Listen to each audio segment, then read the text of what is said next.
Bonjour, je m'appelle Annabelle et le titre de ma plaidoirie est La vie chère en Outre-mer. Mesdames, Messieurs les jurés, je souhaite attirer votre attention sur une réalité préoccupante. La condamnation du R, l'emblème même du combat contre la vie chère, celui qui a su mettre en lumière une injustice sociale. Mais le R, c'est qui? De son vrai nom, Rodrigue Petitto est le leader de la RPRAC, le leader du Rassemblement populaire pour la protection des populations et des ressources afro-caribéennes. Rodrigue Petitto vit entre la métropole et les Antilles. De ce fait, lorsqu'il va aux Antilles, il ne peut s'empêcher de faire le parallèle des prix.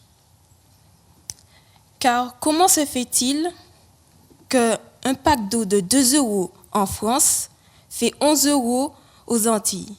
Comment se fait-il qu'un paquet de pâtes de 1,95 € en France coûte 3,19 € aux Antilles? C'est des questions qui lui sont restées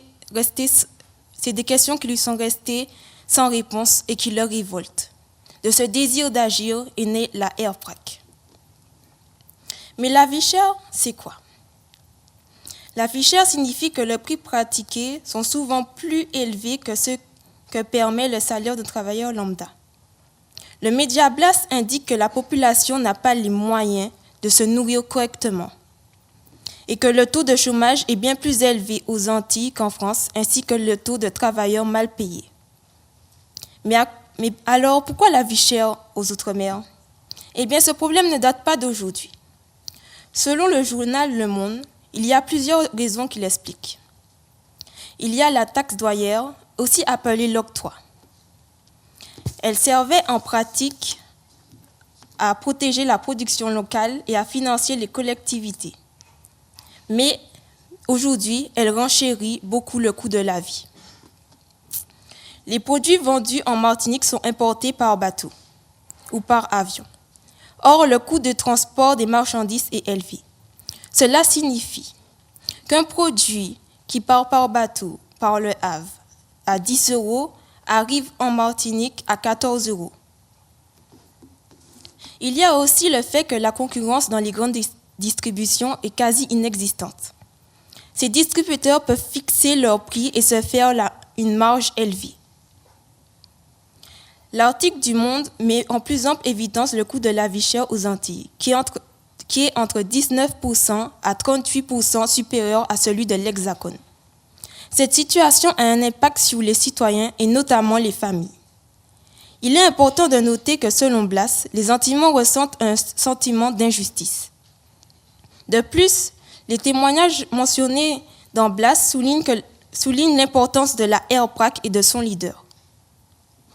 Un article de la revue Conflict indique que celui-ci a su rassembler en quelques semaines les fragments les plus vulnérables de la société autour d'un enjeu longtemps négligé, la vie chère aux Antilles.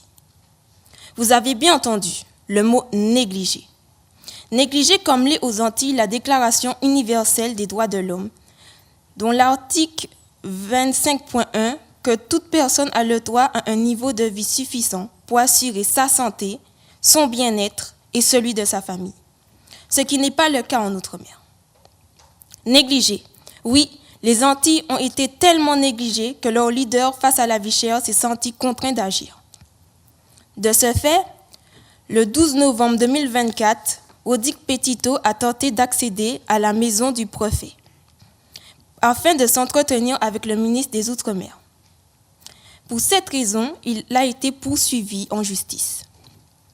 Son comportement peut être expliqué à la lumière de l'attente pénible engendrée par le silence assourdissant des autorités jusqu'au 1er septembre 2024.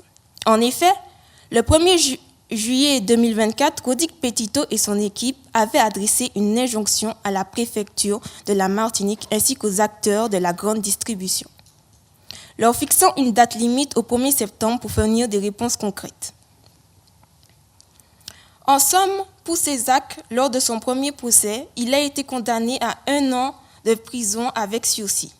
Et lors de son deuxième procès, il a été condamné à 10 mois de prison ferme et 5 ans d'inéligibilité. Cependant, les actions qu'il a entreprises révèlent plutôt d'un délit qu'un de crime. À ce titre, lors de son premier procès, il n'aurait pas dû avoir 1 an de prison avec sursis. Et même si par la suite, il a eu un aménagement de 10 mois de prison ferme et 5 ans d'inéligibilité, je tiens à préciser qu'il a quand même dû faire de la prison avant de retrouver sa liberté. Et comme le souligne un témoignage sur France TV, le R, c'est le peuple. Il représente la souffrance et la misère de chacun. Écoutez-moi car les Antillais ne demandent qu'une chose, libérer le R.